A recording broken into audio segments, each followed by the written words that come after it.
Congratulations, you made it through the first couple weeks of Module 0 and checking in. And now that we've all met each other, let's dig into our material for the next couple weeks in Module 1.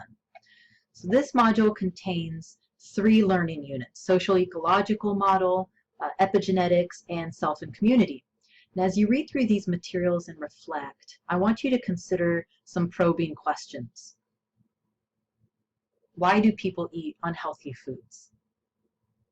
Many of us already know that we should avoid eating junk food and eat more fresh fruits and vegetables, yet why do we persist in doing it? One obvious answer is because junk food tastes good. We are evolutionarily wired to crave foods that weren't typically available in our natural environment, foods that are high in salt and fat, like French fries, or foods that are high in sugar and fat, like donuts.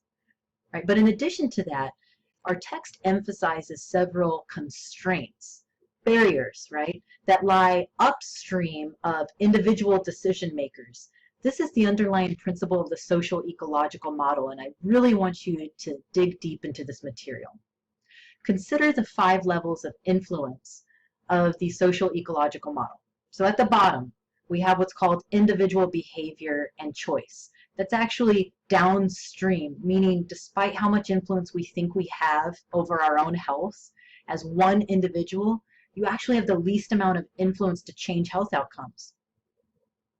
And at the top of the ecological model is what we call upstream, and that's public policy. So this signifies that public policy, as a systemic barrier to health, has the greatest amount of influence on an individual's ability to choose healthy options. We're going to revisit this a lot. I encourage you, as you reflect, to look first toward upstream approaches for potential solutions to health problems. With that in mind, I want you to think of some of the constraints on health and explore various upstream approaches. So I'm going to start it off with something called information asymmetry. There we go.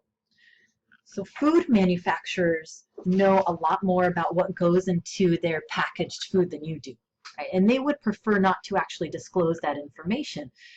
Maybe ingredients like trans fatty acids, unless they are forced to do so.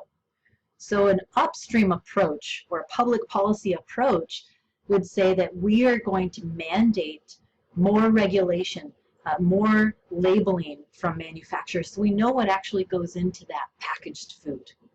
That will have a big impact on individual health of a lot of people.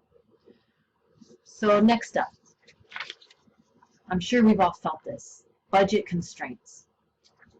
People face a lot of constraints on both time and money. For example, it might not be about laziness at all. I hear that a lot. But maybe in one household, you're working not just one job, 2, maybe 3 jobs, right, just to make ends meet. And when time is scarce, there's none left to prepare healthy, slow-cooked home meals. So the result of that is a more convenient option, right, to eat out or order takeout.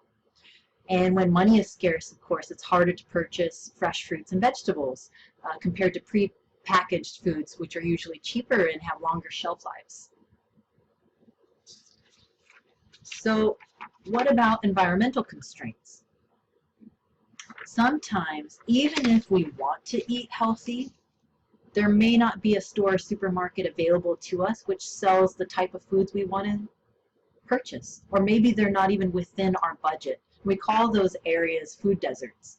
One upstream intervention is to address this idea of maybe farmers markets, to encourage farmers markets to move into those areas at a lower reduced price. Maybe they get tax breaks or something.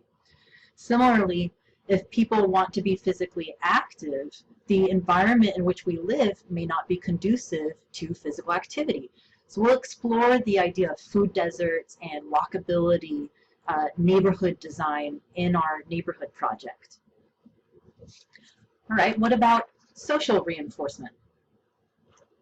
Put simply, we don't eat alone, or at least most of us don't. Our eating habits are influenced by other people in whom we are socially connected, our family members, our friends, our coworkers, right? And also by social norms. So if the social norms of my group is to go out every night and drink a lot of beer and eat a lot of fried foods and junk food, right, then I'm going to end up consuming a lot of calories and gaining weight. I might have had a great time doing it, but if I'm planning on losing that weight, I'm going to have to change more than my own environment, my social environment. I'm going to have to also change the behavior of maybe my friends and family. So we'll discuss the concept of social influence in the social connections module later in the course.